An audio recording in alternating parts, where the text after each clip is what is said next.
Rogue Spells by Melinda Kucsera.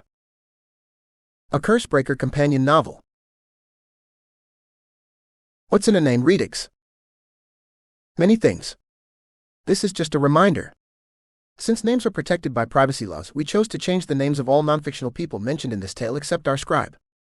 Since her name is her brand, we can use her name as often as we like. Before you dive back in, this is Rand, your host for this adventure. I'm the son and the best sidekick ever of the Cursebreaker Sarn. He stars in the Cursebreaker books, which are basically any book by Melinda Kucsera that has Cursebreaker in the title. But he's not adventuring alone. I help him, except when we're running for our lives from monsters and other dangerous situations, but those are the exceptions. The story you're about to read is based on a series of episodes originally published in our newsletter. We fleshed it out a bit more and added some new fun twists and characters. We hope you enjoy it. Previously, because there was a previous book in this series called Dragon Spells, and I recommend you read that first. Otherwise you might be a little lost. We can't have that because I'm a fictional character. I only exist when you read me. Therefore I need to make sure you enjoy this adventure even if you haven't read Dragon Spells.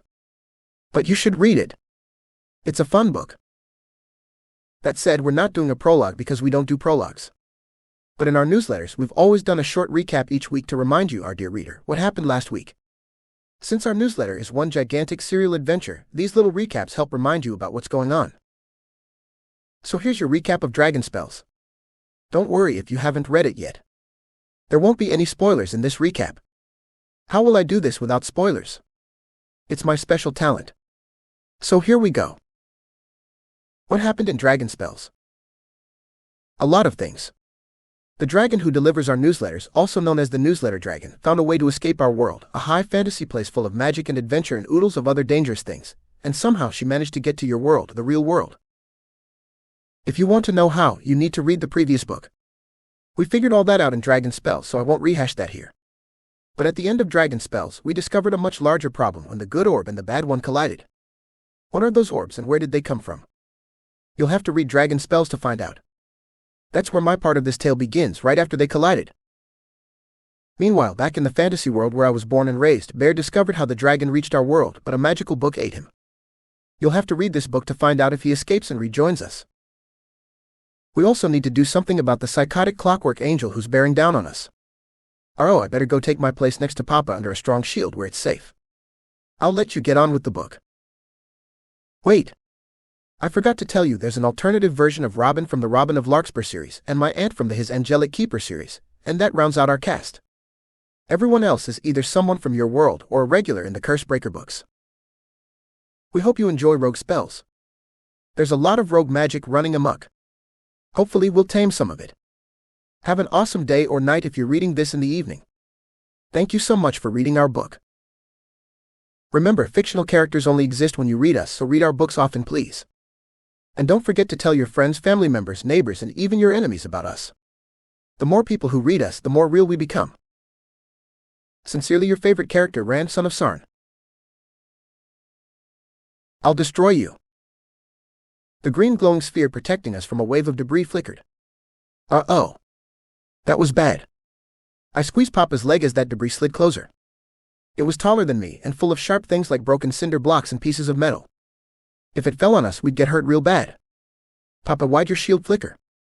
Now would be a bad time for his magic to stop working. Papa, is something wrong?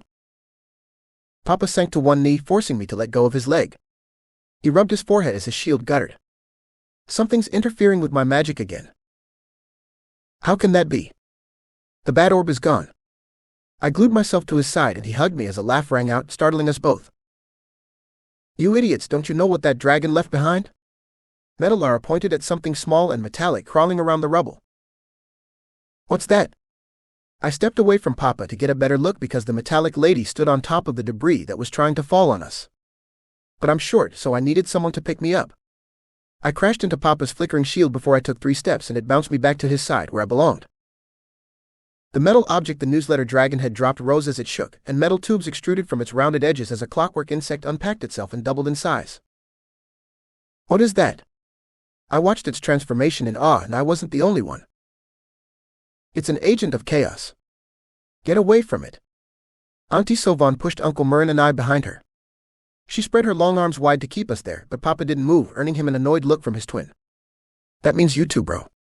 That little thing can do a lot of damage. What the hell? Auntie Sylvan's gray eyes widened as a metal hand wrapped around her arm as Papa's shield fell. But the debris didn't fall on us. His magic shoved it backward, sending it cascading across the room and away from us before its green glow winked out. Metallara threw my aunt aside. This all makes sense now. She stalked toward the clockwork insect like a woman on a mission. Maybe it made sense to her, but not to the rest of us. Though maybe Metallara was losing her mind. She was banged up but still dangerous, and there was an evil gleam in her pink glowing eyes. A black substance wept out of the fist-sized hole in her chest, but she didn't notice that, just the clockwork roach burrowing into the debris. Metallara dove after it. I'll destroy you. Are you okay? I asked as Uncle Murrin helped my aunt up. She'd landed near the hole the giant book had made. It had left the building after it had eaten the dragon, and good riddance. I didn't want to eat anyone I loved, and it wouldn't if that book stayed gone.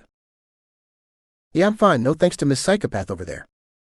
Auntie Sylvan shook her fist at the furiously digging Metallara. But she had to shield her eyes as a bright flash almost blinded us. What was that? I shrugged because nothing looked any different when I could see again. A scream startled me, and I leaned into Papa's leg and pulled his cloak around me. It was cold here and getting colder because of the giant hole in the wall. The boiler was buried under a lot of debris, and it was probably broken beyond repair, so there wouldn't be any heat coming from it anytime soon. What was that sound? If someone needed help, then I wanted Papa to help them. The new problem the dragon mentioned. I guess it was too much to hope those orbs had completely cancelled each other out. I suppose we'd better go see what they've become and do something about them. Auntie Sylvan climbed onto the mountain of debris without tripping over the hem of her once white angel robes, but she froze at the top of the pile. Everyone back away right now. Why? What's wrong? Uncle Murrin tried to step up next to her, but Auntie Sylvan threw an arm out to stop him. She hopped off the debris pile and pulled my uncle along in her wake. Everyone please back away right now. Auntie Sylvan's eyes were wide and scared. I'd never seen her like this.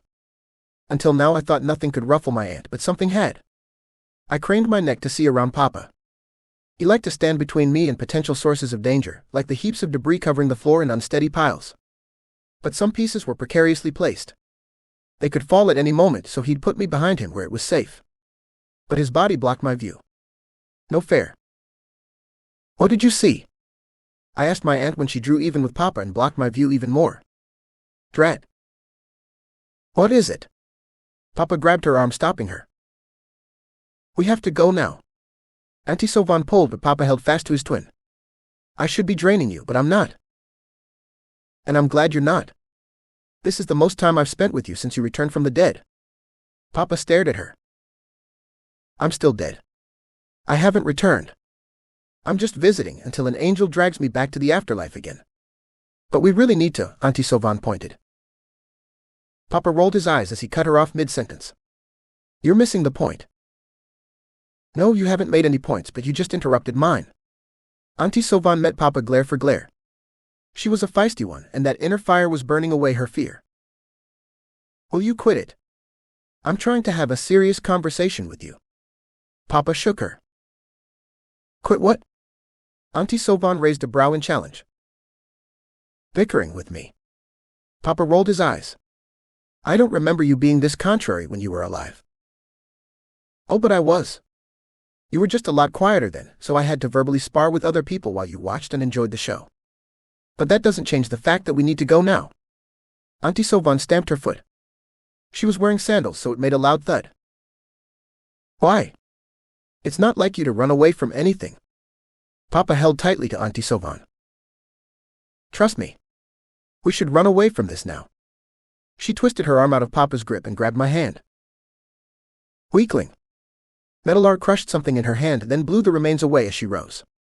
She stood between us and the hole in the wall. No matter, there's now 2 less agents of chaos to destroy. Prepare to die. What is an agent of chaos?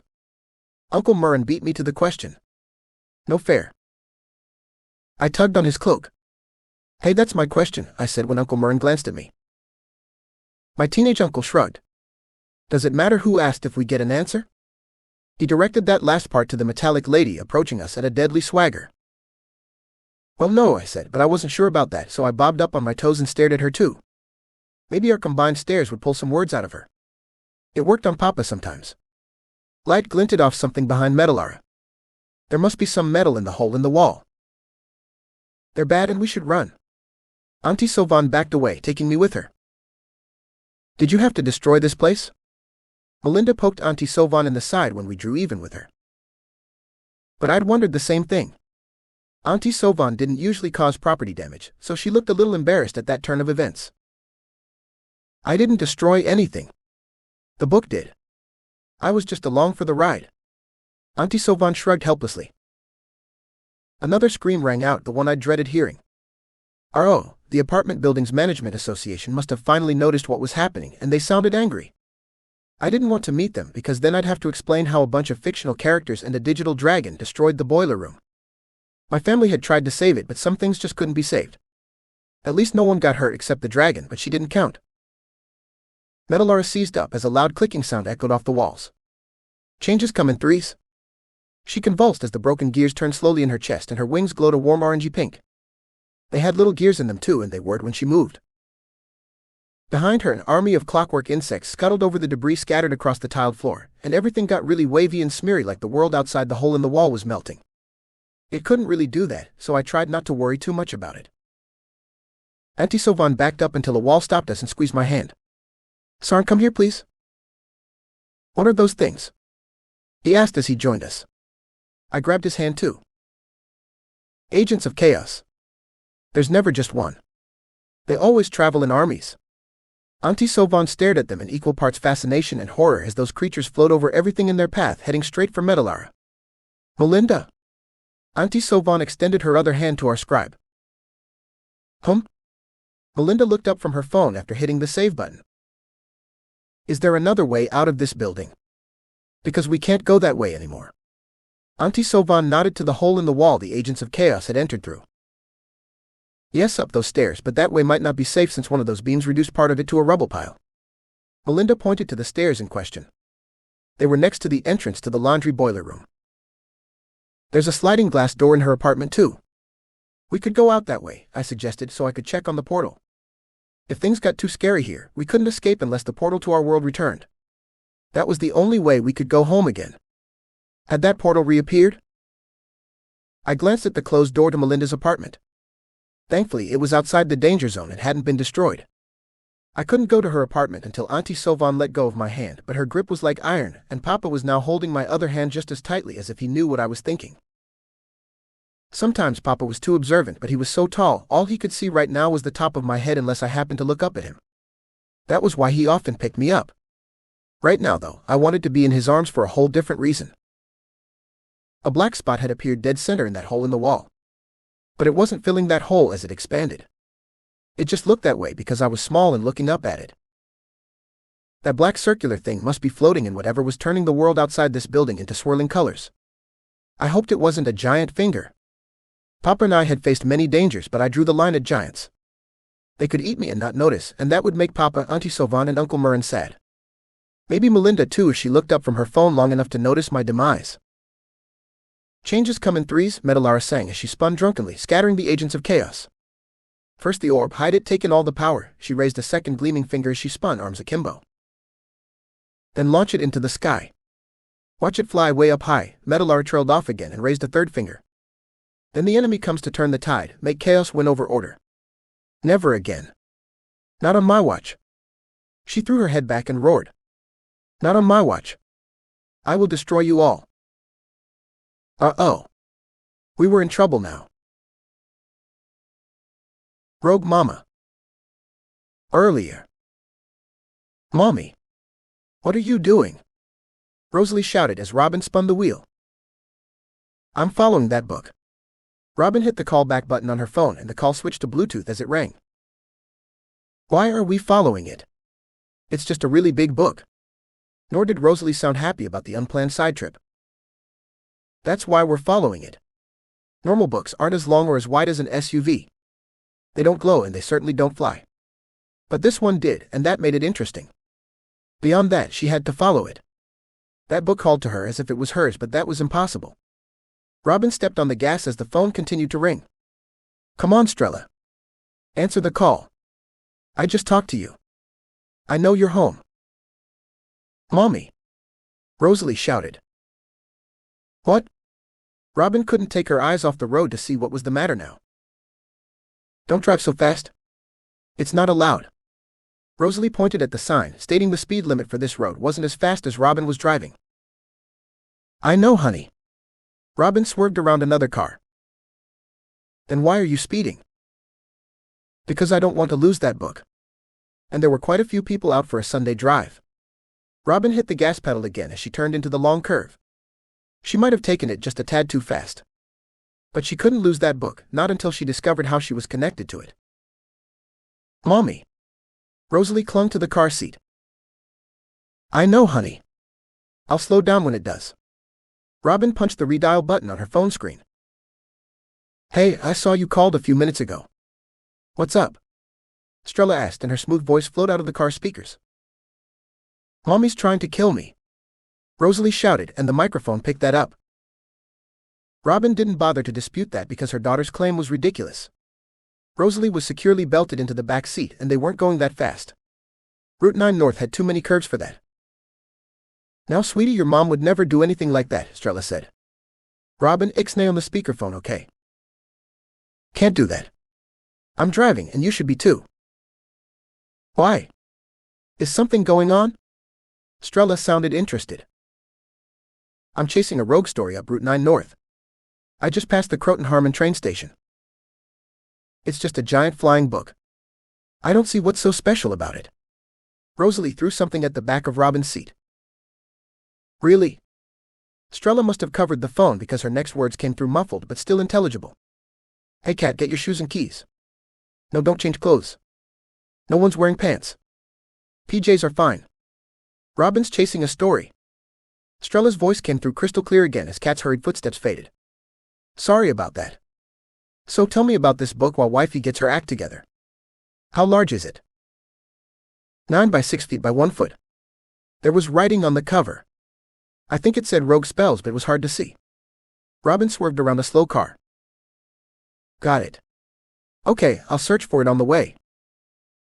Who's driving? Kat's voice came through, but she sounded far away. I am. I'm the more aggressive driver. Take the phone so you can talk to Robin and web search at the same time, Strella must have said to Kat because her voice was muffled. Okay, we're hitting the road. Where are we going? Kat asked. That's what I'm trying to figure out. Hang on. Robin leaned on the gas pedal, but the book shot off the highway with her passenger holding on for dear life and vanished behind a line of trees nowhere near an exit. Damn it, I lost it. Robin pounded the heel of her hand into the steering wheel. But the book was still nearby, she could feel it. She just couldn't see it.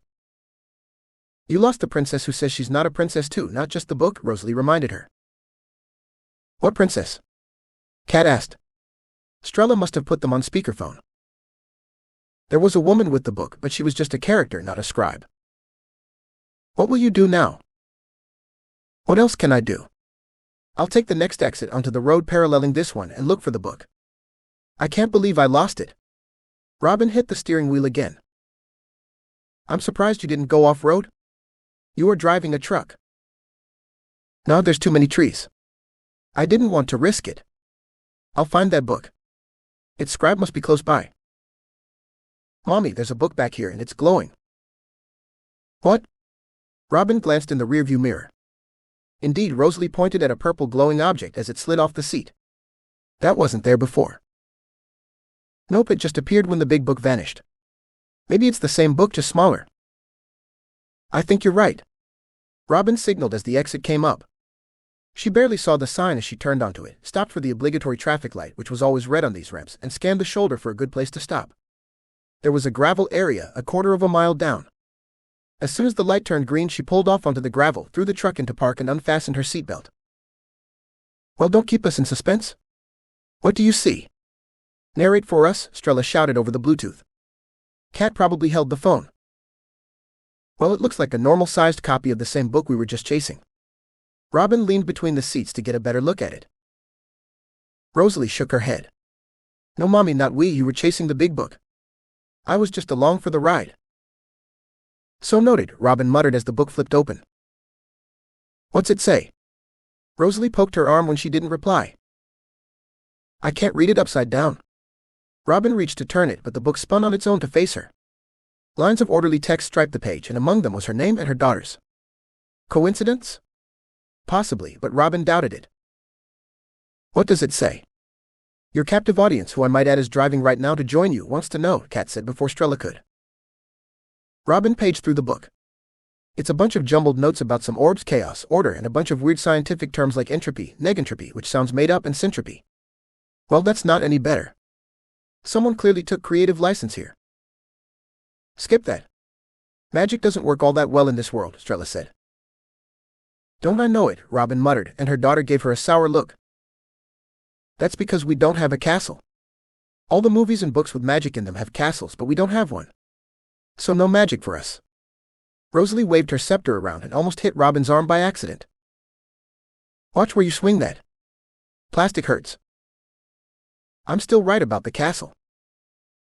Movie logic doesn't work in the real world. Robin touched the page and it turned. What's it say? Come on, narrate for us. Wait. Let me look up what those words mean. They might be a clue. Spell them for me, Kat cut in. Robin flipped back to them and spelled the words as they appeared on the page. Well, do they help at all to unravel this mystery? Yeah, I think they might. Listen to this. Entropy is disorder, things breaking apart. Negentropy is sort of the opposite, so it's when things become more ordered.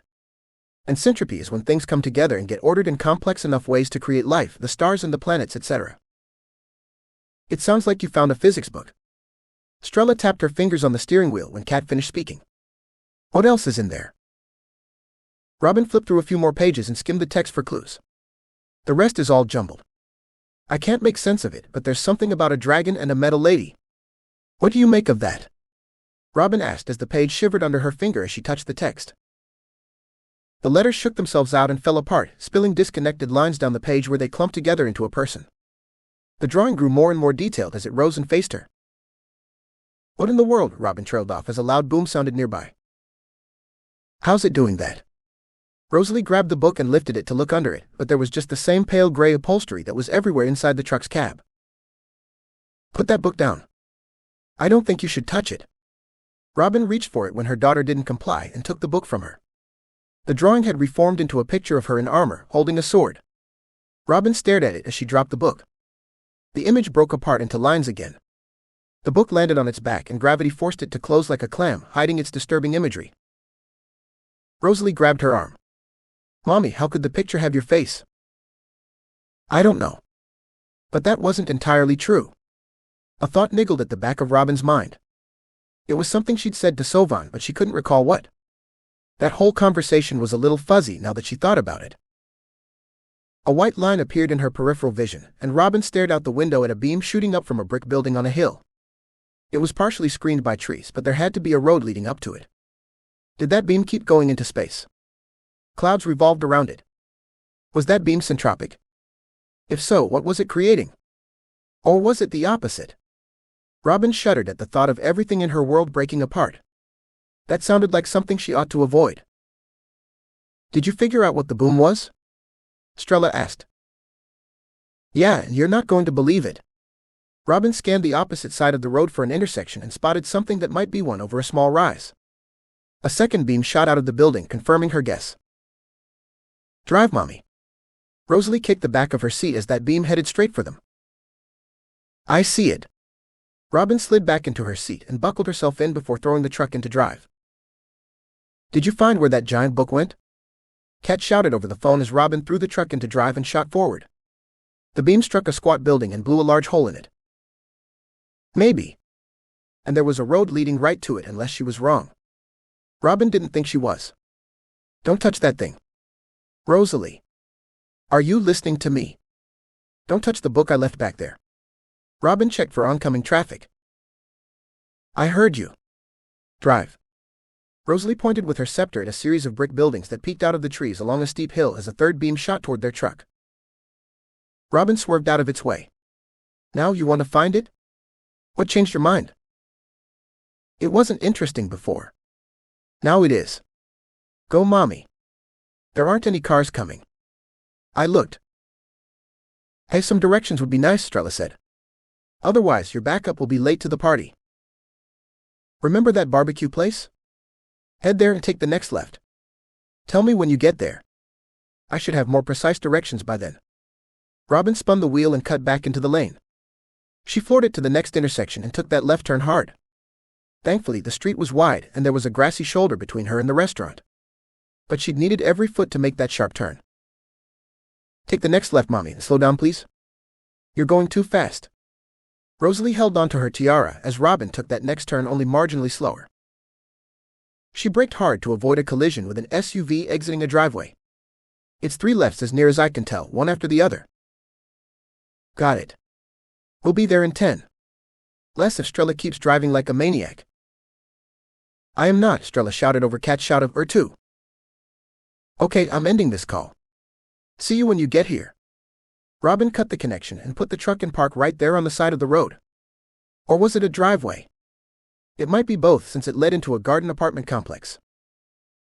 As a single mom, she couldn't go around damaging her only vehicle, not when her alternative was Strella and Kat's crazy driving. Robin pocketed her keys and slid out of the cab. She hoped she'd parked far enough away in case any more beams came her way. I'm coming with you. Rosalie unbuckled her seatbelt. She grabbed the glowing book from the footwell and opened the half door. Rosalie shoved the book at Robin, then extended her arms for a pickup. Robin set the book on the running boards, then lowered her daughter to the ground. She shut the door and locked the truck, and Rosalie handed her the book again. Take this. We might need it. Robin accepted the book. All right, but you stay behind me until I figure out what's going on, okay? Rosalie nodded. Hopefully, she'd follow through on that. Let's go, Mommy. Robin didn't bother to remind her daughter about her promise as they hiked up a short hill. The driveway curved around the cliff the next building had been built on. There was no giant book in sight, but there was a giant hole punched through the wall of the second building, and it was large enough for a giant book to enter. At least those beams had cut off after a bright flash had lit the sky. Where's it?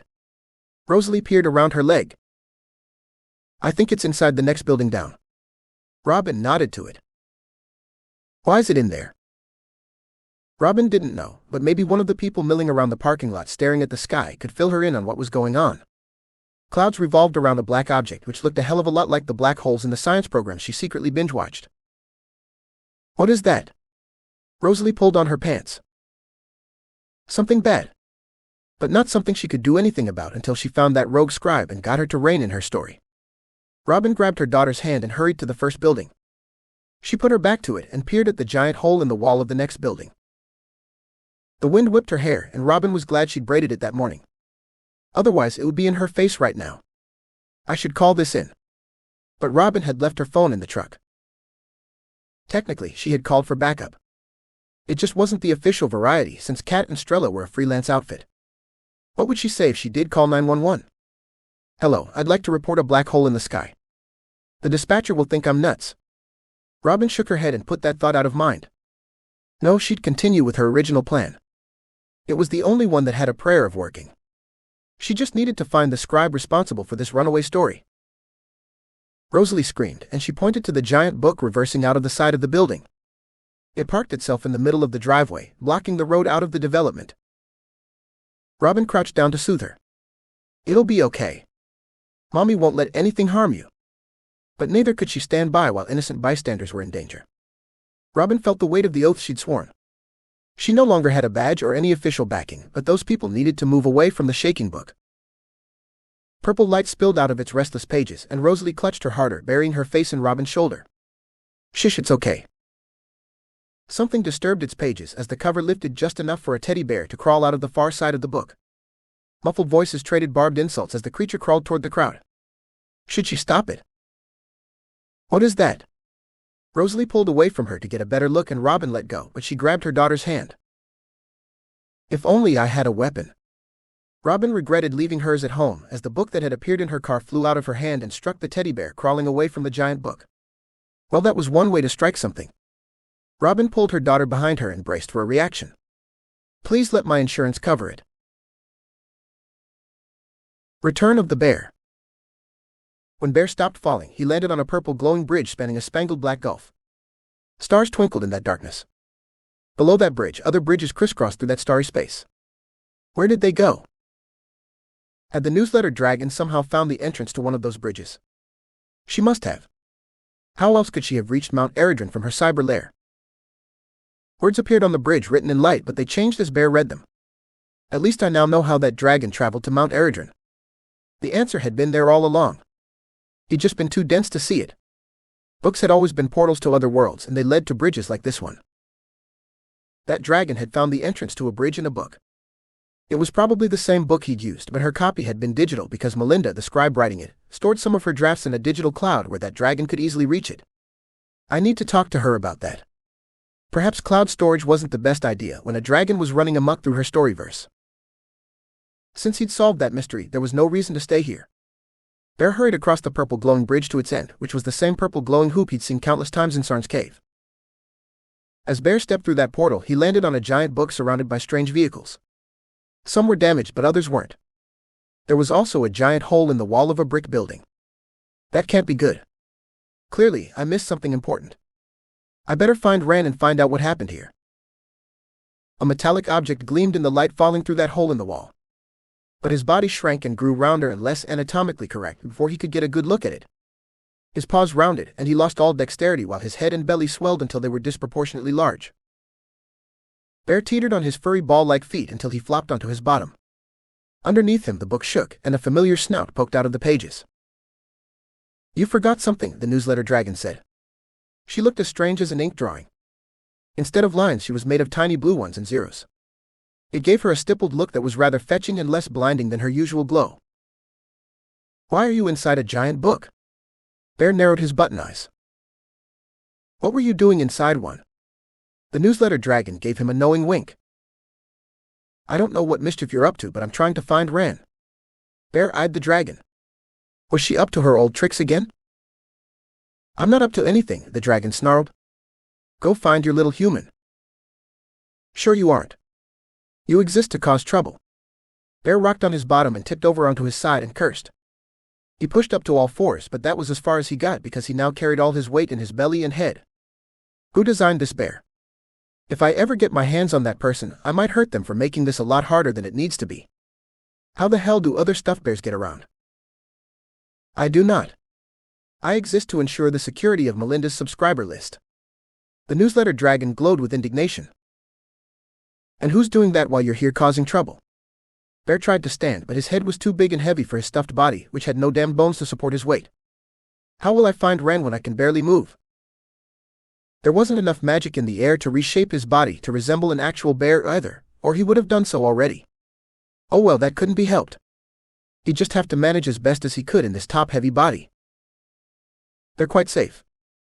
I defeated the hackers who were trying to access my subscribers' personal information, and I was going to help you. But now I don't think I will. The newsletter dragon retracted her head and disappeared into the book. Her swift exit rustled the pages. Wait a minute, you were planning to help me? Why would you do that? Bear leaned over the edge and pushed his paws in between the pages. Hey, come back here. I'm still talking to you. Bear still couldn't believe that dragon had even considered helping him. But he could use some help. How did you get in that book anyway? Well, I'm done talking to you, and you know what else I'm done with? The pages shivered as the dragon's muffled voice issued from between them. I'll regret asking this, but what else are you done with? Bear tried not to roll his button eyes heavenwards, then gave in to the impulse. It's not like that pouting dragon could see him roll his eyes in disgust from inside a book. I'm done being a pawn in someone else's game, was her shocking reply, and it made Bear's fur stand up. Whose pawn? What game? Tell me. Bear felt around for that dragon. No, you'll have to ask someone else because I'm done. Then why are you still talking to me? Bear asked, but he regretted that as soon as the question left his stitched lips. Silence answered him. Damn. That dragon was either ignoring him or she'd hopped onto a light bridge and left. Good going there. You pissed off a potential lead. Bear shook his head. Sometimes his acerbic nature got the best of him. Well, there was nothing he could do about that now. Bear rolled over the side of the book and fell off it. Of course he fell headfirst since that was the largest and most padded part of his stuffed body. But he was a ghost, so it didn't hurt. His borrowed body flopped onto all fours in an undignified sprawl, but at least he was on the ground. Now he just had to figure out how to move his ungainly body. Maybe if I shove my paws into the cracks in the asphalt, I can pull myself forward. Well, it was worth a try. He had a little boy to find. Ran must miss me by now. Bare Belly crawled past a row of cars on one side and a brick building with a strip of grass in front of it on the other. Where are you, Ran? And where the heck am I? This isn't where I expected to end up. Where even am I? Bear couldn't lift his head to look at his surroundings because he had no neck. Someone thought stuffed bears didn't need necks. I will kill whoever sewed this stuffed excuse for a body together. Aren't you forgetting something? That dragon asked. Oh, so now she wanted to talk when he was busy searching. What am I forgetting? Bear crawled in a circle until he was facing the giant book again, and he regretted it when a blue object struck him in the face. Ouch! You forgot your book. That smug dragon snickered, and the pages of the giant book rustled. A normal-sized copy of the same book, which was about 1/12 the size of the giant one, lay open next to Bear, and a soft purple glow shone from its pages. Was it creating another portal? You shouldn't leave that lying around. Books are powerful. In the wrong hands, they can do a lot of damage. The dragon winked a blue glowing eye at him from in between the pages, then receded into the giant book. That's the most profound thing you've ever said. Bear would have shaken his head, but he needed a neck for that. Unfortunately, that dragon was right. Bear reached for the normal-sized book, not the giant one, and it closed. I can't leave this thing lying around, but how can I carry it? I don't have fingers. This stuffed bear didn't have pockets or clothes. He was also carrying around more than a few ounces of stuffing than necessary, because the makers of this furry excuse for a body decided it should be rotund rather than svelte with a big belly, short wobbly appendages, and dinner plate-sized ears. Maybe I can balance the book on my back while I crawl. Bear tried to grab the book. But his paws were rounded things with no digits. Damn. He needed someone with fingers to put the book on his back. Ah, someone dropped their teddy bear, a woman said as she grabbed a handful of fur on his back and lifted him. Could you also grab that book? I need it. Bear pointed to it and the startled woman dropped him. Oh my god, it's a talking bear. She whipped out her phone and white flashes blinded Bear where he lay on the ground facing a churning sky. There was a black thing at the center of the slowly spinning clouds. That can't be good for anyone. Bear waved his short arms, kicked his stubby legs and rocked his body. If he could just roll onto his belly, he could crawl away. Madam, could you stop taking the pictures? I have a child to find and probably save because I don't see his father's magic anywhere. For no reason Bear could fathom, that quiet introvert who liked to hide from the world worked the most visible sort of magic in existence. Life was full of ironies, but Sarn was a walking, talking collection of them, and his son was shaping up to be one too. Ran was a sunny, outgoing child who wanted to be seen, and he'd inherited the subtlest magic in existence. The poor kid, no showy magic for him, not like his father's. Too bad they couldn't trade. Sarn would be much happier with a subtle magic. Just one more. Oh, that's so cute. Wave your arms around again. More rapid flashes followed that request. Did you fall down and hurt yourself? Another woman asked as she peered at him through a pair of thick glasses. She wore the same mottled blue pants as the First Lady. Maybe it was the uniform here. She didn't wait for his reply. The woman set Bear on his feet. She didn't even blink at the sight of a mobile teddy bear. Maybe she'd help him find Ran. Thank you, Bear said as he tried to balance on his rounded feet. It was hard without toes. He wobbled and would have fallen if she hadn't grabbed his flailing arms. You young things always falling down? She clucked her tongue and held him up. Could you help me find my friend? Oh, and could you also carry that book for me? I need to return it to him. Bear pointed to the book. Thankfully, it wasn't glowing anymore. Of course I'll help you. She bent and scooped the book up. The lady winked at him, and he realized there was nothing wrong with her vision. She saw him quite clearly. She was just too polite to comment on his unorthodox appearance. Well, God bless her. Now where to? Where's your little friend? And that was the one question Bear didn't have an answer for. Where are you, Ran? He couldn't reach out with his magic and find the child because he couldn't access it here. Bear turned his borrowed body so he could glare at the giant book. Why did its power work? A blue glowing eye stared back at him from within the pages of that book, then it disappeared. There went that avenue for answers. Though that dragon probably didn't know why his magic didn't work here either. The first woman had moved on to taking pictures of that giant book and Bear relaxed. The flash from her picture-taking device had blinded him, it was so bright. Maybe he wouldn't mention that to Rand when he found the boy, since that weakness painted him in an unflattering light. His actions in Cursebreaker Faceted had cemented him as a hero in Rand's eyes, and Bear didn't want to jeopardize that. "Well? Where are we walking to?" his helper asked, and there was a note of impatience in her voice. There was a crowd ahead, but Bear was too short to see what they gathered around. Since Sarn worked impressive-looking magic when he used it, heading toward that crowd was a safe bet. Sarn's magic was definitely picture-worthy, and flashes fired from all over the crowd. "That way." Bear pointed at them. "Then let's go." She hurried past some cars and pushed her way through the crowd while dragging Bear behind her. Maybe she had somewhere to go. He bobbled through the dense crowd, using them like bumpers to stabilize him each time he lost his balance, which was about every other step. Bear would have chosen a more mobile body, but Rand lived in a cave, which had limited his options at the time. This floppy excuse for a body was all that had been available. "Hey, slow down. I have short legs and they're not made for walking." "In fact, they're not made for much of anything," Bear called out, but his helper didn't slow down, and his rounded paw, which had nothing to grip with because he had no fingers, slipped from her grasp. "Hey? Come back here." But she didn't, nor could Bear spot her or her wavy gray hair. The woman was gone, but he eventually made it through the ranks of strangely dressed people and bumped into another woman. Bear collided with her knee. But the woman had excellent balance, so she didn't fall. A little girl in a pink dress wearing a crown skidded to a halt behind the woman. "Oh, look, Mommy, it's a living teddy bear." The little girl reached for Bear as he backed away. Unfortunately, his feet still didn't have toes, so he lost his balance despite all the arm flailing. Who knew how important fingers and toes could be? If he had either, he might have stopped his fall. Instead, he fell between the legs of more people wearing coarse blue pants and landed on someone's shoe. The little girl squeezed between people until she could grab his scissoring legs. "What are you talking about?" Presumably, the little girl's mother had asked that. "I've got him." The girl pulled him through the forest of legs until she could pick him up. Bear took in this new vantage, but he still couldn't see much more than from the ground. The little girl was too short to see over the crowd, so he still didn't know why everyone was standing around, other than to look at the sky. But not everyone stood with their heads tilted back and their phones in their hands. "Thanks for picking me up. Did you happen to see which way the woman who is helping me went? She has something of mine." And there were too many gray-haired women in the crowd with the same haircut. Maybe it was part of the uniform. "What did she take from you?" The little girl held him at arm's length. "A book." But that's all he would say about it. They didn't need to know that book was magical. But the girl's mother gave him a skeptical look. She stood like a warrior, her feet shoulder-width apart and her arms hanging loose at her sides. Her hands hovered near her pants pockets. "We had a book too, but it was a magical one, so it flew away." "Did it hurt when it hit you?" Bear stared at the little girl. The only book that had struck him had been thrown by that dragon. Hadn't it?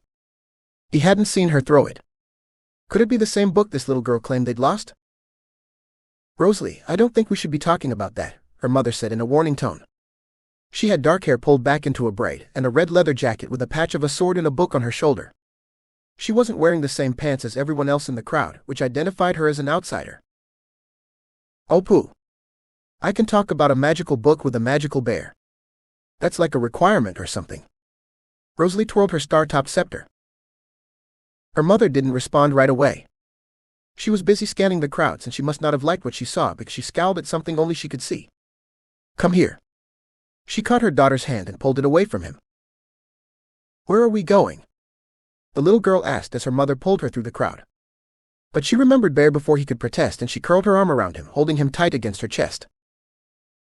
It was weird being in the arms of another child, but Bear tolerated it for Rand's sake. "Where are you, child?" "Rand must be here somewhere, or I wouldn't have come here." It was hard to protect the tyke when he couldn't find him. But that was the least of his problems right now. "To get that book. I have a bad feeling about this." Rosalie's mother increased her pace, and the little girl ran to keep up with her. "For the record, so do I." Bear scanned the crowd, but he couldn't see what Rosalie's mother saw. All he could see from the little girl's arms was a forest of legs clad in mottled blue pants. "That's not comforting." Rosalie's mom glanced back at him. She was maybe 3 or 4 years older than Rand's father. But she had hard eyes and they bored into him. "It wasn't meant to be. Nothing about this situation is comfortable." Bear folded his useless arms. "Explain that." Rosalie's mother turned back to the crowd and wove through it. Should he tell her what had happened? Would she believe any of it? Bear studied her. There was something about her. She was more solid than the people she squeezed past and more real. Her face had character, and she strode like a warrior toward a battle. Maybe she was a character too. Rosalie glanced between them. Her sharp eyes recorded every nuance. There's something about that magical book you don't want us to know. She nodded as if she already knew what that something was. Could she be that perceptive? The crowd oohed and ahhed, and Rosalie stood on her toes, but she couldn't see anything either because she scowled at the people in her way. What are they looking at? Rosalie tugged on her mother's hand. The sky. There's something up there. Rosalie's mother eyed it, then hurried through the crowd. Crazy clockwork creatures. She's lost her mind. I backed into the wall and held tightly to Papa's and Auntie Sovan's hands. They squeezed back and reminded me they'd never let anything bad happen to me. Metallara looked murderously at us until a clockwork roach bumped into her foot. She glanced down and finally noticed the army surrounding her. I will eviscerate you, and she raised her hand and a metal whip extruded from her palm. Metallara swung it and the agents of chaos scattered. We need to go now. Auntie Sovan marched toward the damaged staircase. Oh no you don't. Metallara gestured and the whip wrapped around my aunt's waist and jerked her back to that crazy metal lady. But Papa wasn't having any of that. He grabbed Auntie Sovan's arm and pulled hard on whatever power was inside the wall he leaned against. It glowed a soft green as it deformed around him, giving what it could. Leave my sister alone. I can fight my own battles, bro. You should take my nephew and Murin and go. Auntie Sovan glared at her twin. But Papa shook his head, and I agreed with him. We couldn't leave her behind, not when we'd just gotten her back. She was family. Melinda touched Papa's shoulder. Don't inflict any more damage on the building if you can help it. I still need to live here. Papa nodded, but I didn't think that was a request he could honor. His magic liked to demolish things and I liked to watch. I'm already dead, so this is a moot point. Auntie Sovan touched a spot on her neck and became transparent. She walked through the whip and Papa's arm as if neither were there. It was a neat trick. A second later, she stood in front of me, solid enough to scoop me up. I didn't protest. I wrapped my arms around her neck and my legs around her waist, fully expecting that retreat. It sounded like a fantastic idea. But Auntie Sovan stopped. Where did they go? Did anyone see where they went? Uncle Murin shook his head. We weren't paying attention to them. How could they just disappear? Auntie Sovan turned as she scanned the foyer. What are you looking for? I scanned the room too. The agents of chaos. They're gone. Auntie Sovan fiddled with her sash. No one saw them disappear. Melinda shook her head and Papa did too. I hadn't seen anything either, but I was distracted when my aunt had walked through Papa's arm. That wasn't something I saw every day. Metallara screamed in frustration. You did this. She pointed an accusatory finger at my aunt. You sent them away. Metallara lunged for Auntie Sovan. But Auntie Sovan held tightly to me as she dodged. Metallara slammed into the wall adjacent to the staircase, cratering it as we scattered. They have to be here somewhere. They couldn't have just left. Help me search for them. Auntie Sovan hopped onto the broken cinder blocks blocking the way and climbed over the debris in the laundry boiler room without tripping over her skirt or dropping me.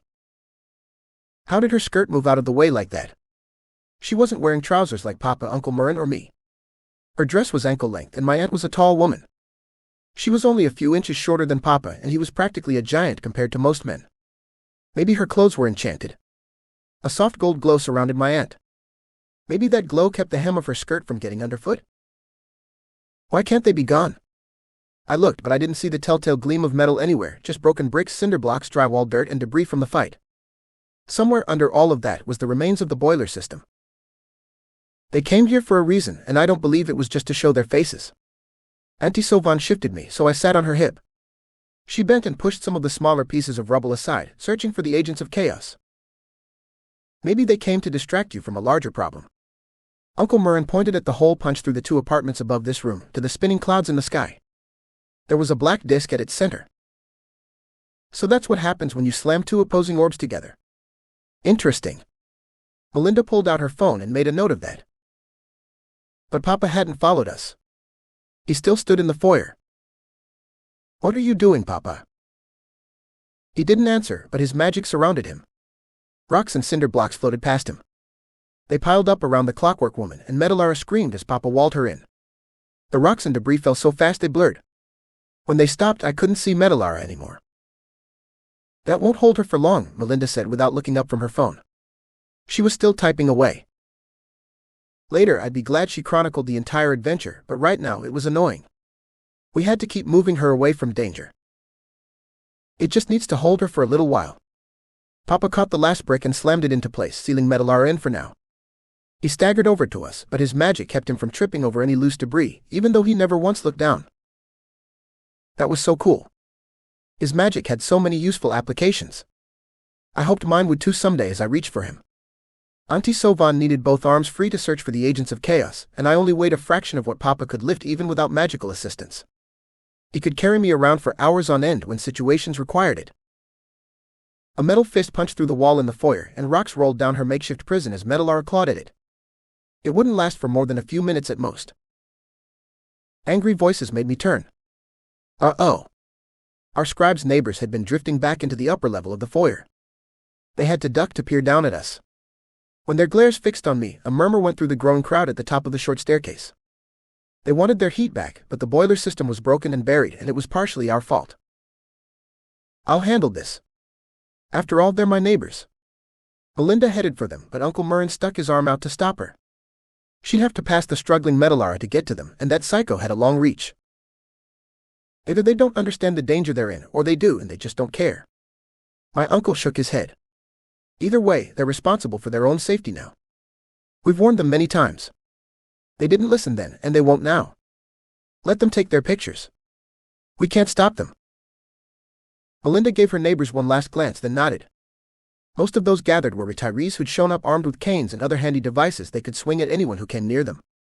Metallara hadn't shown any interest in them either. Hopefully she would ignore them when we fought her again. But I still didn't know how we'd beat her. "What do you mean they're gone?"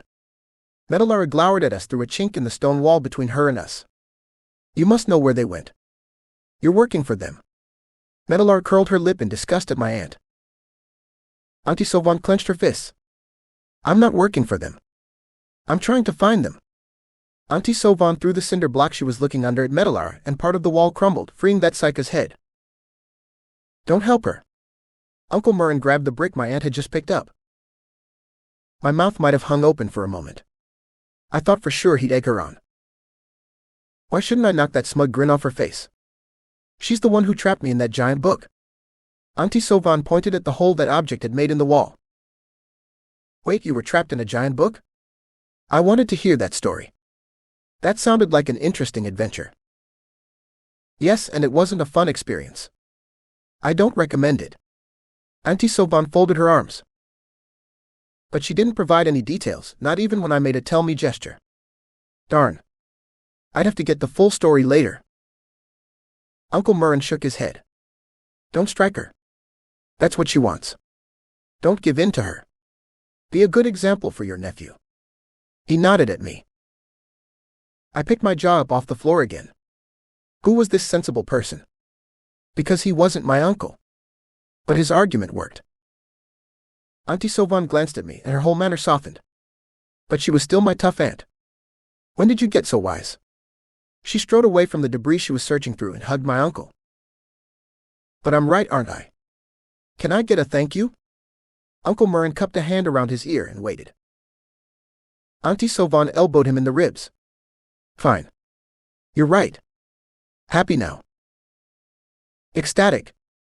Uncle Murrin rubbed his ribs, but his hand dropped to his side when his gaze swung back to the black circular thing in the sky. We still needed to do something about that before it evolved into something worse. "Papa." I tried again to get through to him, but he often lost track of what was happening around him while magicking. But the arms wrapped tightly around me told me he hadn't forgotten about me. Papa asked in a distracted voice. "Do you know what that black object in the sky is? Is it a magical thing?" I pointed at the hole in the roof. Papa shook his head. "I can't get a read on it. Nor can I extend my magic much beyond me. Something is blocking me." Then those agents of chaos are still here, but where? What are they doing?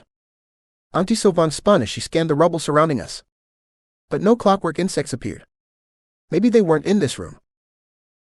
Could they be outside? Maybe. But what would they do out there? There wasn't anything interesting out there except a parking lot, cars, and probably some bystanders staring at the object in the sky and taking pictures of it. I eyed Metallara. That metal menace had freed both arms, and she was working on freeing her torso and legs. Her clockwork parts whirred more loudly than before, and the gears inside her spun rapidly. Was their constant motion generating the pinkish-orange light that suffused her wings? Do those agents of chaos things have wings? I asked. If so, that would explain how they'd escape without anybody seeing them. Auntie Sylvain rose from her crouch so fast she blurred. Yes, they do.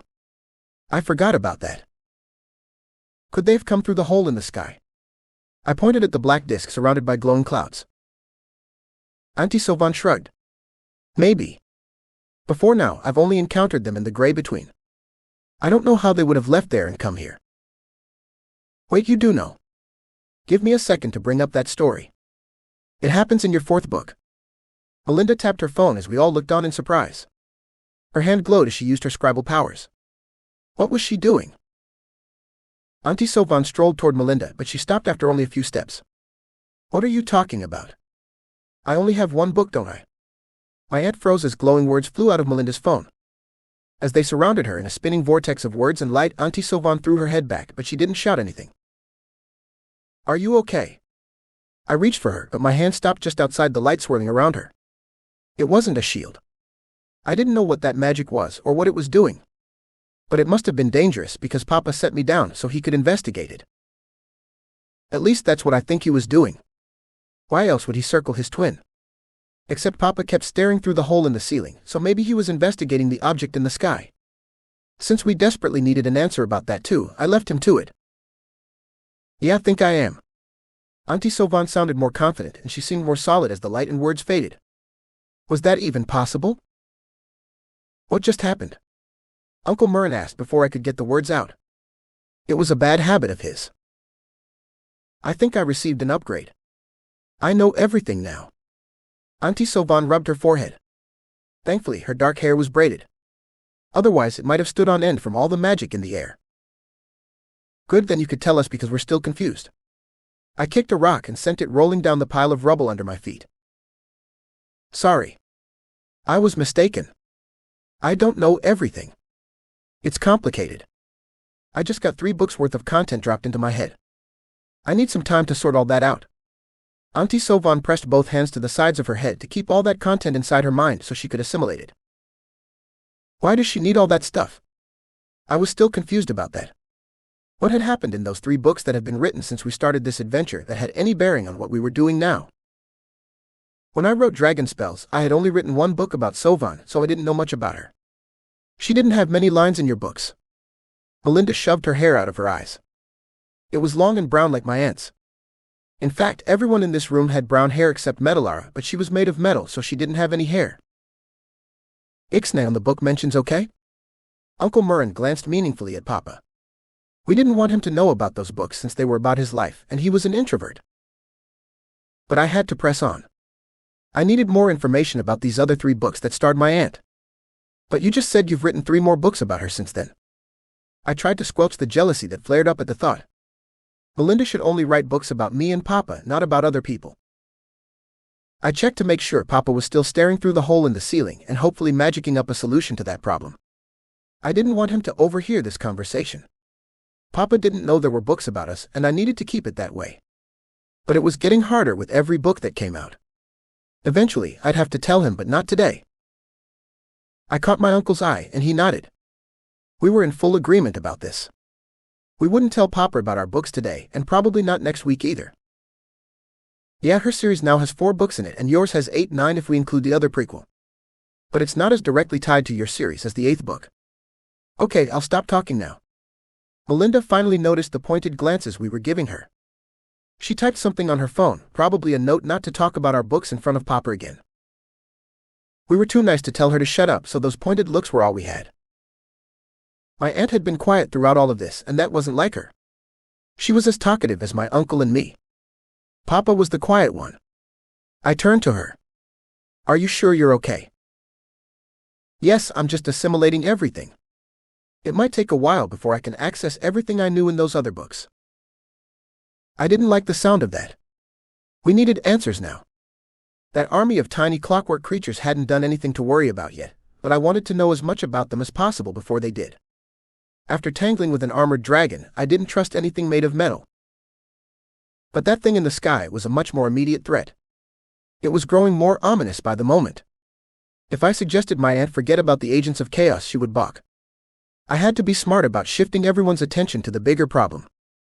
Thankfully, I excelled at distracting people. What are those colorful swirls? They're not clouds because they aren't transparent. I pointed at the slice of sky visible through the hole in the ceiling to get the conversation rolling. Between Auntie Sovan, Uncle Murrin, and our scribe, someone should have an answer if they'd forget about the clockwork creatures for a minute. The agents of chaos had disappeared anyway. They could be some kind of magical field. Auntie Sovan divided her attention between the sky and the struggling Metalara. My aunt didn't have any magic per se, but she had some power because she could fall a long way while holding me and not get hurt.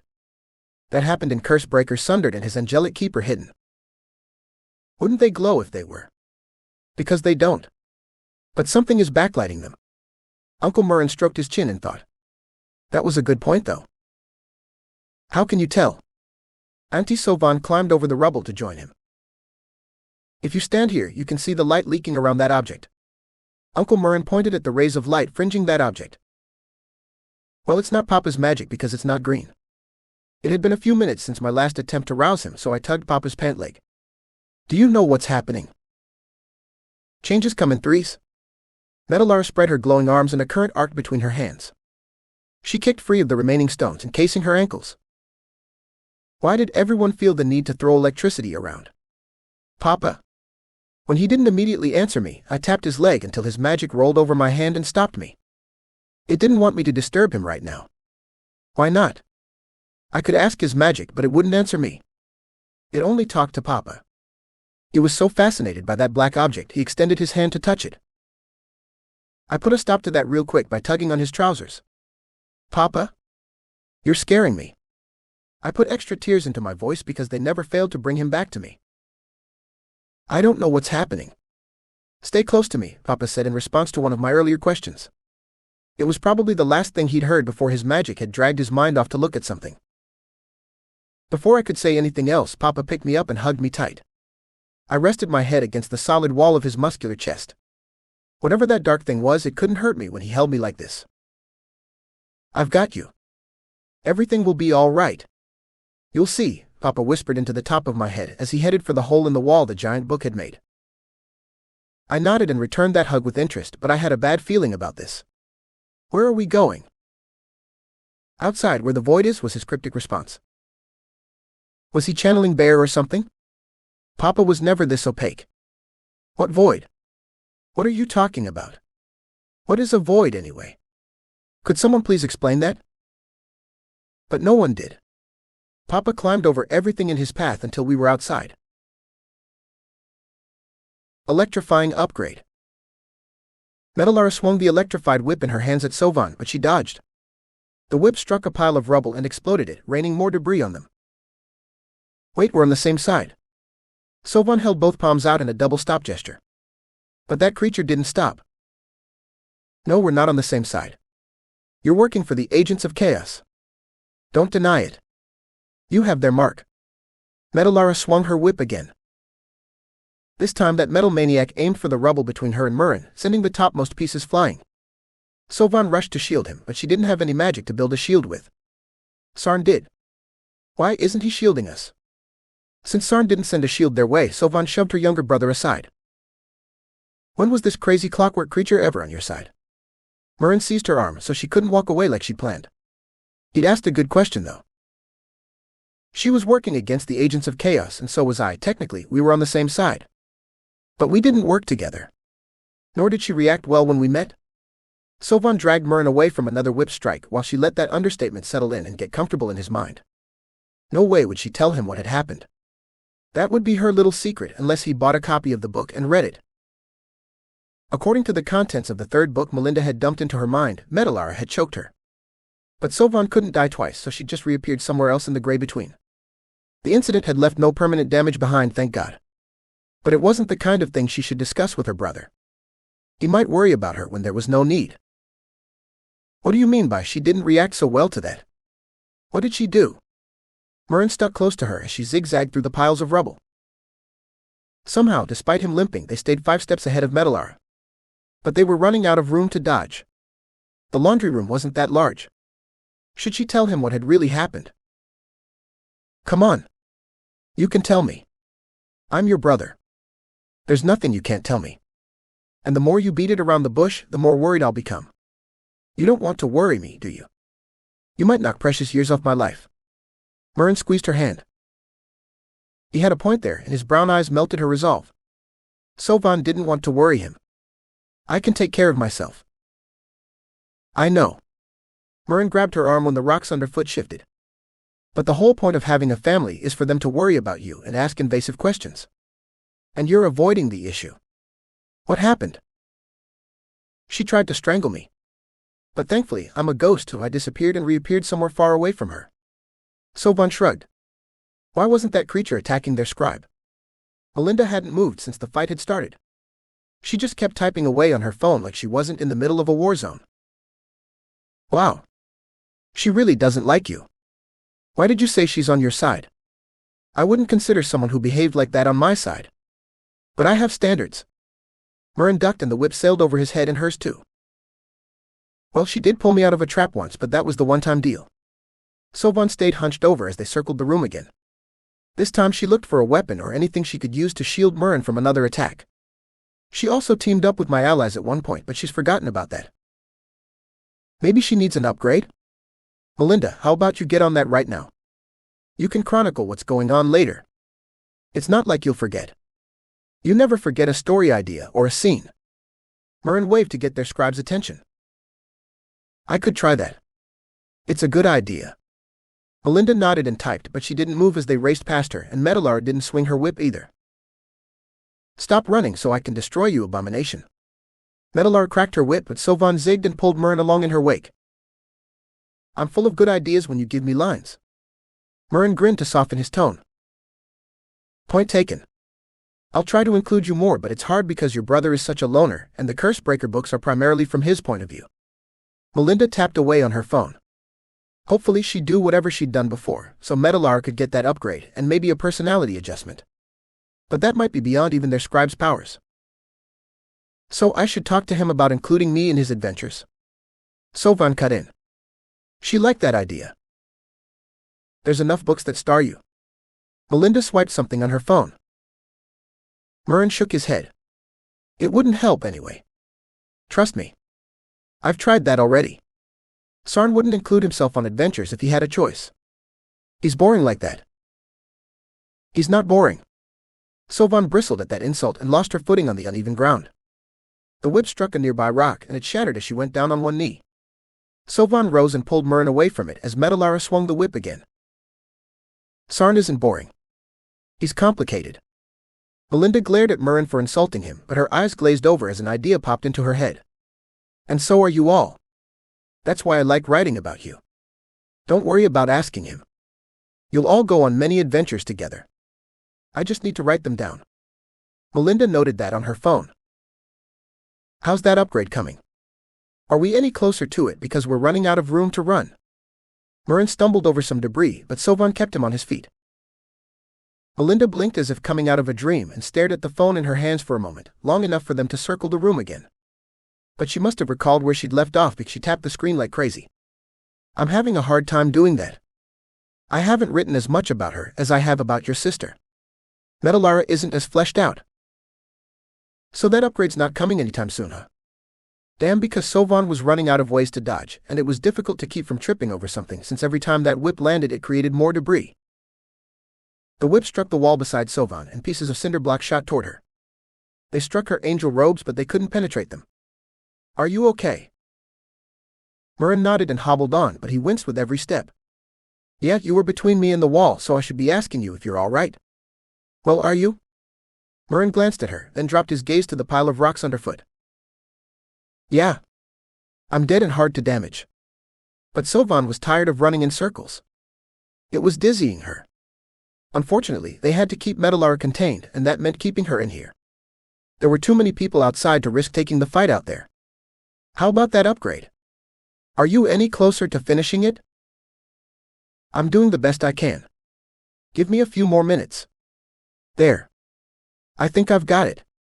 Melinda stabbed something on her phone screen and glowing words emerged from the device.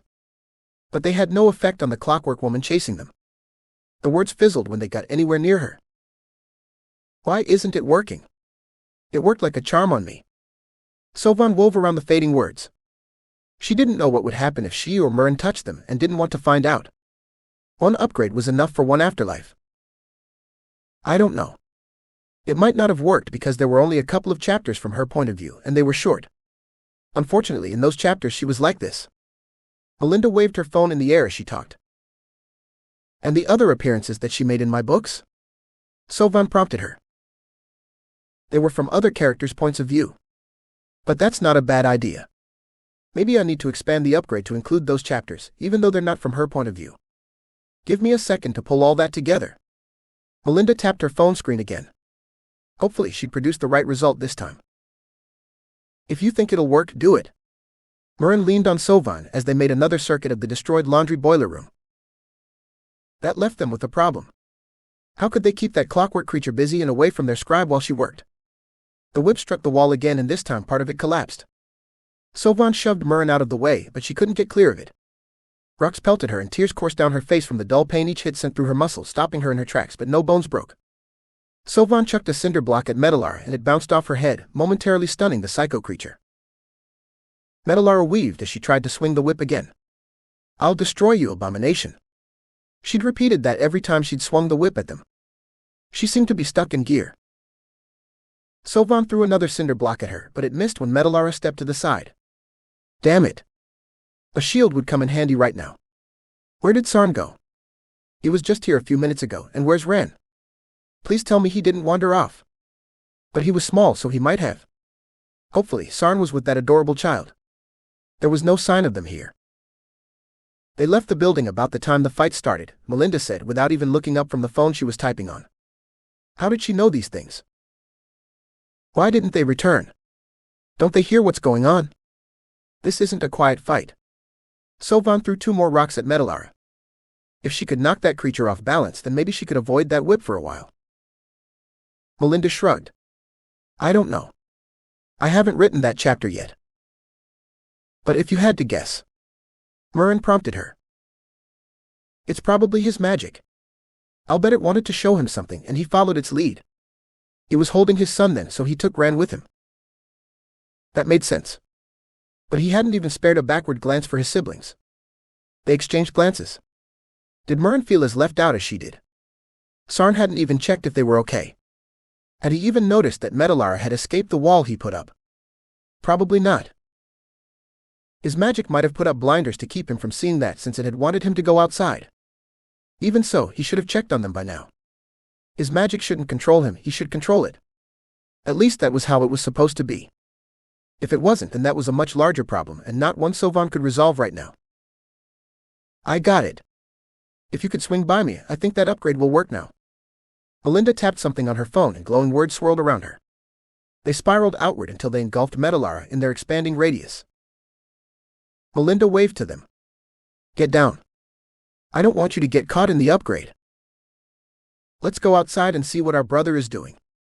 If he'd gotten so lost in his magic that he hadn't thought about them, then he could do the same thing to his son. Sylvan needed to get out there and make sure that Tyke was okay and that somebody had an eye on him. He was quite precocious and didn't always realize he was in danger. And his father might not be mentally available to rescue him. Sylvan Crouch walked to stay under the glowing words and Murren followed her. His face was creased with pain, but maybe he had the same thought as her because he kept going despite that. The words contracted into a ring around Metallara and blurred together. Sylvan stopped by Melinda. Come on, let's get out of here. The upgrade can finish without you, right? And hopefully it would keep Metallara occupied for a while. Yeah. I don't need to be here to maintain it if that's what you mean. Good, then let's get going while the getting is good. Sylvan grabbed Melinda's arm and dragged her out of the room. Let's go see what Big Brother is up to. Behind them, the clockwork angel screamed. But she was contained for the moment by light and words and the magic within them. The story had her, and hopefully it wouldn't let go until it had adjusted her personality. But that might be too much to hope for. A friend of destruction. Robin wove through the crowd, following the woman who carried a glowing book. No one else noticed because they all stared at the sky, and the gray-haired woman wasn't that tall, but her shadow had claws, horns, and a tail. Where are we going? Rosalie tugged her hand in the opposite direction of their goal, of course. She hugged the teddy bear to her chest. Shish, I'm following someone.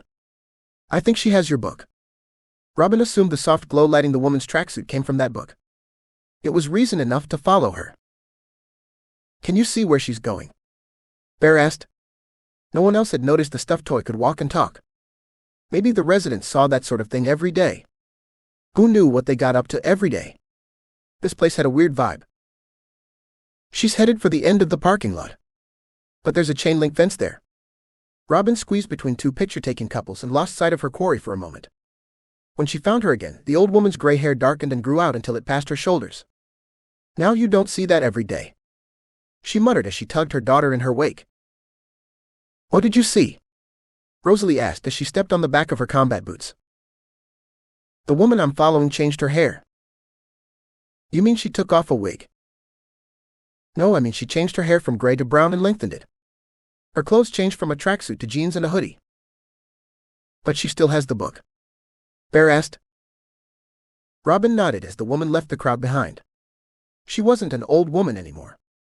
Her face was smooth and unlined, but dark circles ringed her eyes, giving her a raccoon-like appearance when she glanced over her shoulder.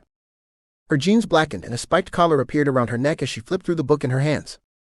The edges of its pages glowed purple and she smiled, revealing a set of teeth that were filed down to sharp points. What's she doing now? Bear asked. She's looking at the book. She changed her clothes again and her appearance. But I've got her now. Robin hurried after her. Why'd she do that? Rosalie bumped into the backs of her legs when she paused to search for a way around a trio, staring arm in arm at the sky. I don't know. Robin slipped between two elderly women. But Bear had a theory. Maybe she didn't like the way she looked. A lot of people have that problem, even though there's nothing wrong with their appearance. He sounded like he knew someone who suffered from that problem. Robin had never had that issue. But she'd never spent much time in front of a mirror or compared herself to others. Her appearance hadn't mattered much to her. But it mattered to her daughter, much to her chagrin. Rosalie was turning into the opposite of her, and that was a constant source of friction between them. Her daughter was a girly girl, and Robin was definitely not.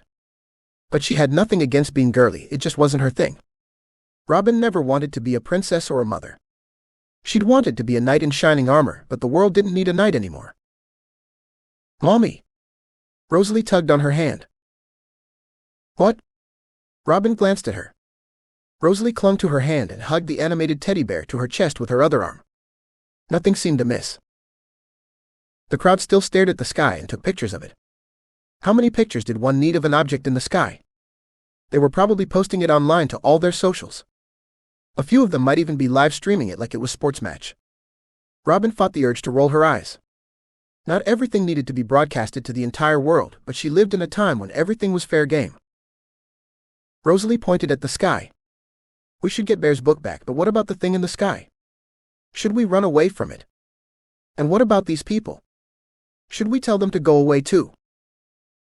That was a good question, but not one Robin could answer. She didn't know what the thing in the sky was or if they could outrun it. It might already be too late for that, but she put that thought aside. She could get this magical Bear's book back. It shouldn't be in the hands of a woman who could change her appearance on a whim anyway. That just sounded like a recipe for trouble. Robin tugged on her leather jacket to loosen it. But it wasn't the problem. Her skin felt tight, like it was the wrong size for her spirit, but that was ridiculous. She felt fine before she'd followed the woman, but the closer she got to her, the more wrong she felt. Robin rubbed the bridge of her nose as a headache threatened. She'd reached the end of the crowd. A long span of pavement lay between her and the woman. But she had her eyes on the book in her hands and wasn't looking at anything else. Robin turned and put her finger to her lips to signal for silence. She waited for Rosalie to nod and Bear to signal he understood before leaving the crowd behind. The story has no ending. Its scribe hadn't finished it yet, the woman said without turning. How had she known they were behind her? Robin stopped and Rosalie crashed into her legs. What story? This one. She cradled the book in one arm and black claws sprouted from her hands. Blood dripped from the wicked tips of her claws. What are you doing? Robin backed away in horror. I'm finishing the story. Blood is the perfect ink. Don't you think? The woman scrawled 2 words on the page with her bloody claws. Dysteria wins. Robin froze. She had to stop this woman. She didn't know why, but neither could she move a single part of her. The book shook in the woman's hands and fought to free itself. Its pages curled as they pulled against the binding and tried to break free. The book wanted to rip out the page the woman had written on. Robin didn't know how she knew that. Oh no, you don't. Everyone is someone's pawn, and so are you. The woman slammed the book closed and it shrieked as its cover blackened. The book shook in her hands. She glanced at Robin and there was only hate in her black eyes. I have to hold it until the blood dries.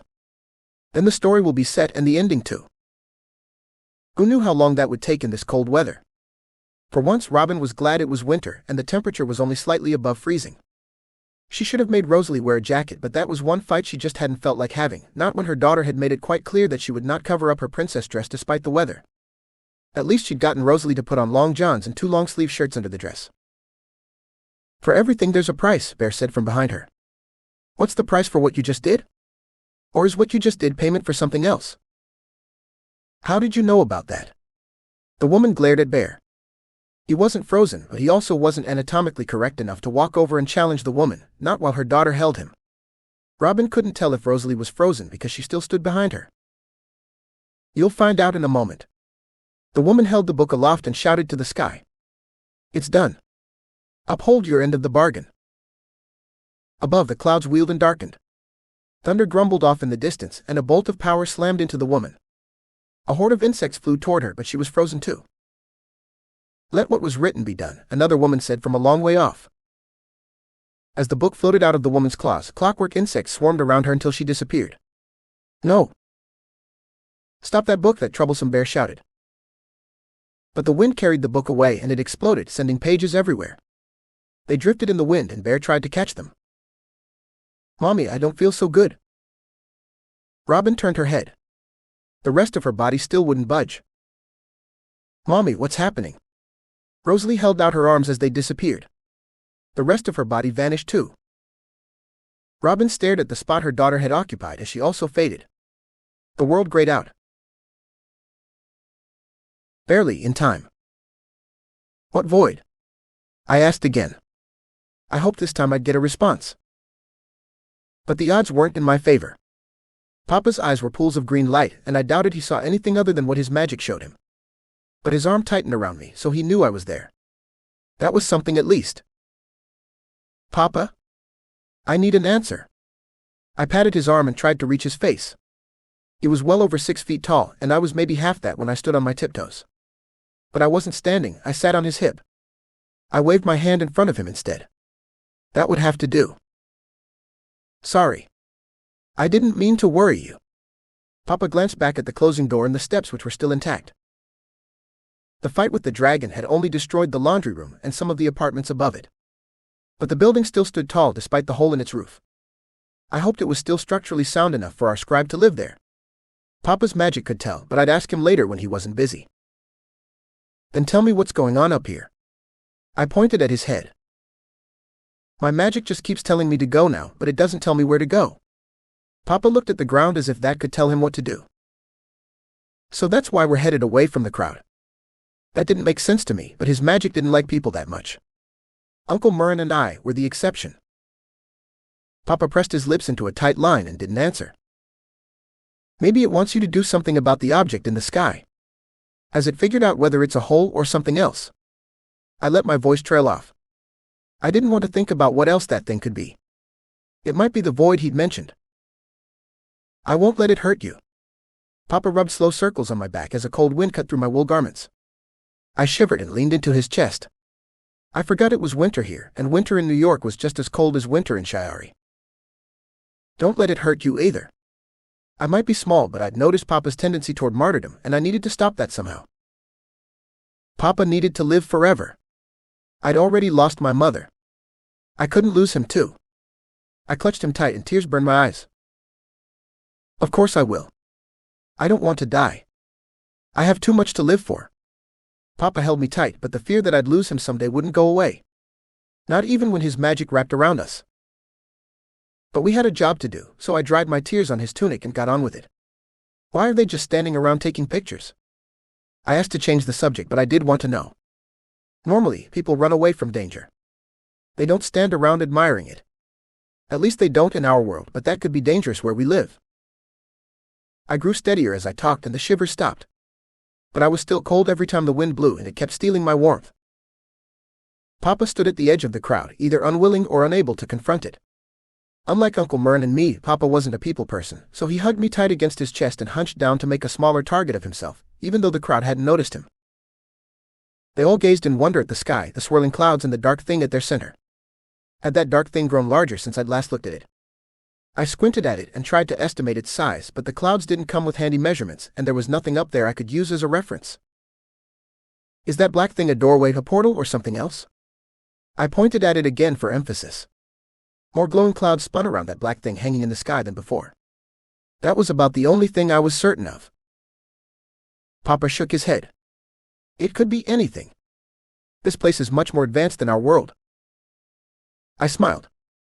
So they might have flying wagons or horses. I want to see them. It took Papa a moment to process that. Where did you get that idea from? He rubbed his temples with the hand not holding me and shook his head. Never mind. Don't tell me. I don't want to know. They were in a story Uncle Murren read to me. What will happen when that thing in the sky comes down to earth? Will all these people get hurt? I squirmed until I could sit on his forearm and face the picture-taking crowd. Probably. Papa backed away from the crowd, and there was a pinched expression on his face I'd never seen before. Was Papa afraid of the crowd? I know he didn't like dealing with large groups of people. We should make them go away then. I tried to free my legs from Papa's grip. What are you doing? Papa clutched me like I might disappear at any moment. You have to put me down so I can make the people go away. I don't want them to get hurt. I tapped his arm and pointed at the ground. Papa shook his head. No way, not when you could get trampled.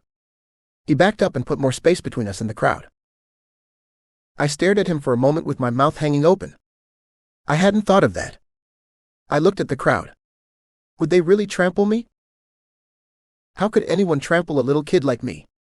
My cuteness would protect me. It was my shield.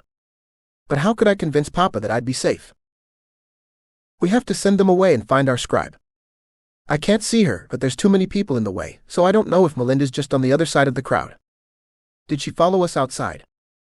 I didn't check because I was trying to get you to answer my questions, but you just ignored me. By the way, that's rude. I folded my arms and scowled up at him. Why do we have a scribe? Papa looked right at me and I squirmed. So not fair. He'd countered my questions with a question. I didn't want to talk about that, especially not right now. But the object in the sky didn't look likely to fall anytime soon and save me from this awkward conversation. Damn. I had to tell Papa something. Like him, I couldn't lie, even though I badly needed to. Grant, tell me. Damn. Papa had used that "I know you're trying to squirm out of telling me something" tone. I had to say something to get the conversation off this topic, and it had to be true and heartfelt. That was it. I knew what to say to save my bacon. Because you're a hero to me, and heroes need scribes to chronicle their adventures, I said, all in a rush. If I talked fast enough, Papa couldn't catch everything I said, and I didn't want him to catch all of this, just the important bits. I'm your hero. Papa stared at me, but his face was unreadable. This shouldn't come as a surprise, but Papa had something called low self-esteem, so maybe this was a surprise, even though I told him all the time he was my hero in one way or another. Yes? Now we need to do our hero thing and save these people from the thing in the sky. I gestured to the crowd. Papa hugged me tight. Maybe he needed to hear that I was his biggest fan. I returned the hug with interest. I'm a champion hugger, and this might be the last time we hugged because the crowd was oohing and ahhing at something. What are they looking at? Because they no longer had their heads tipped back to stare at the sky. The whole crowd had turned to watch something a lot closer to the ground, and the ground was my specialty. I squirmed until Papa had to put me down or risk dropping me, which he'd never do. The instant my feet hit the pavement, I took off through the crowd. Papa bowed his head so his eyes were less visible and followed me, of course. "Come back here," Papa shouted, and his earth magic sprang up in front of me, but I dodged that green glowing hemisphere. I couldn't let Papa or his magic catch me yet, but I could do the next best thing. I caught his hand and pulled him along with me. He could have pulled me to him and picked me up again, but once he got his hands on me, he'd run away from the crowd, not through it. So I kept 3 people between me and him the entire time, negating that possibility. I needed to know what the crowd stared at, but I needed to go through it to find out. Thankfully, Papa's magic didn't like people all that much, so I didn't have to worry about it trying to catch me again. When I stepped beyond the last row of people, I spotted a familiar furry face. "Bear? What are you doing here?" I let go of Papa's hand and rushed to my stuffed friend's side, and this time Papa's magic didn't stop me. "I'm checking on you guys. What does it look like I'm doing?" Bear gave me a gimlet stare with his button eyes, and I tried not to laugh because he looked so cute with his furry face all scrunched up like that. Bear flopped onto his bottom, and the papers he'd trapped under his arm flew away when he flailed around to catch his balance. "Damn that wind. Could you catch those papers for me?" I glanced at the papers in question as they soared into the sky. What are they for? Bear was up to something, but what? Bear did make a cryptic comment earlier, but I couldn't remember what it was. Bear tended to make a lot of cryptic comments. "Maybe I found a clue to your problem in those papers." Bear tried to frown, but his face had been stitched into a perpetual smile. A paper flew past us. Without magic, he couldn't manipulate those stitches to show his real emotions, but his button eyes expressed them just fine. So his face kept that goofy grin I love so much, and I smiled too, even though he glared at me. This wasn't a smiley situation. "Could you grab that for me?" Bear asked. I stretched up on my toes, but the papers flew by just out of my reach. "Can you catch them, Papa?" Before he could reply, 5 papers struck his chest. I hadn't realized how broad he was until something like this happened. Papa was thin, but he had big bones. "How many do you need?" He peeled the papers off his chest and reached for more. "As many as you can catch." "Thank you. Help me up." Bear waved me over, and I padded to his side. "What clue? Tell me what you found." I poked Bear in the belly when he didn't respond. Had the orbs combined into a super orb monster bent on eating us? I hoped not. It had already caused us a lot of trouble and almost took Papa away from me. I wiped a tear from my eye at the thought of losing him. Papa was my rock and the only parent I had left. Bear folded his arms over his chest and glowered up at me. "Take me to your leader first." Bear was stalling. Double darn. If I pushed him, he wouldn't answer. Well, Papa would just have to come up with a plan to deal with that thing in the sky. I'd better get back to his side so I could be part of that plan. "I'm glad you're here, even though you're cryptic." I took his paw in my hand and pulled him to his feet. "For now," Bear said ominously. I faced Bear down. "What do you mean by that?" "It's nothing. Forget I said that. Pick up those papers I dropped and take me to your leader." Bear pointed at them. I picked up those mysterious papers, but I couldn't make heads or tails of the squiggly writing on them. "Why can't you tell me? I tell Papa everything. It was worth a shot." Bear shook his head. He didn't have a neck either, just a round body that didn't bend well without magical alterations, which he couldn't make while we were in Melinda's world. "If you know something, you should tell us." I shook my finger at Bear, but he just kept looking at me. "Well? Do you know something about that black thing?" I gestured to the blobby thing slowly blotting out the sky. "Maybe there's something in those papers that'll help." Bear pointed at them again. "What are they?" I asked as a sudden gust of wind blew past me. It wound around Papa and his green shield and tipped the wide-brimmed orange hat of a woman in the crowd. The wind tried to snatch the papers from my hand, but I clutched them tight and the tug of war between us ripped them. Papa's sparkly shield crept toward me. It liked to engulf me, and it might be annoyed that I'd escaped it earlier. But it would have to wait. I had to catch those papers. Bear tried to grab the fragments, but he overbalanced and toppled onto his big furry belly. "Get them." "I'm trying, but I'm not that tall." I jumped and just missed them. The wind carried those ripped papers out of reach. I needed help from someone taller again. "Papa, catch those papers." "Where are they?" I caught as many as I could. Papa turned, and that sneaky wind pulled the papers behind his back. "Auntie Sovan, get them," I shouted as she strode into view. "I see them." Auntie Sylvain stretched up on her toes, but she was too late. The wind carried those papers skyward with the others. What were they? Auntie Sylvain dusted herself off. They were our insurance. Bear's button eyes looked grim. His plan had failed, but he still hadn't told us what his plan was. I helped him up again and hugged him tight. You tried. Bear patted me on the back as I let go. Thanks, kiddo, but we need to do more than try. I second that, Uncle Murren said. He walked over to stand by Papa and he scowled. Papa had just noticed I wasn't standing next to him inside a protective bubble of magic. He made a come here gesture and I padded over with Bear in tow. We could both use some protection. What did that insurance do? Melinda stepped out of the crowd. I extended my hand to her, but she didn't take it. She must feel responsible for her neighbors since her characters had caused this situation. She stood between them and us. It doesn't matter now since they're gone. Bear hung his head. Melinda gave his shoulder a squeeze, then turned her attention to the one person who had yet to explain herself. How did you get here? She asked the metallic angel who burst out of the side of the building, sending bricks flying. That finally dispersed the crowd. They ran to the edge of the parking lot to escape her. Melinda's nosy neighbors watched the unfolding drama from behind the parked cars in our scribe, which was a funny sight. Because at a shade over 5 feet, everyone except me towered over Melinda. That didn't seem to matter to her neighbors. They kept saying this was better than something called TV. Since my scribe didn't have this mysterious TV thing in her apartment, I couldn't comment. Instead, I clung to Papa and reached out for Uncle Murren, Auntie Sylvain, and my scribe. All three needed to come closer so Papa could protect them or take them with us when we bolted for the safety of the portal and our cave back in our fantasy world. Was the portal still there? Before I could ask Melinda that, Uncle Murren spoke up. Since you came with her, you must have some idea of what that is. Uncle Murren gestured from Auntie Sylvain to the metallic angel, to the hole in the wall, to the colored streaks reaching for the parking lot.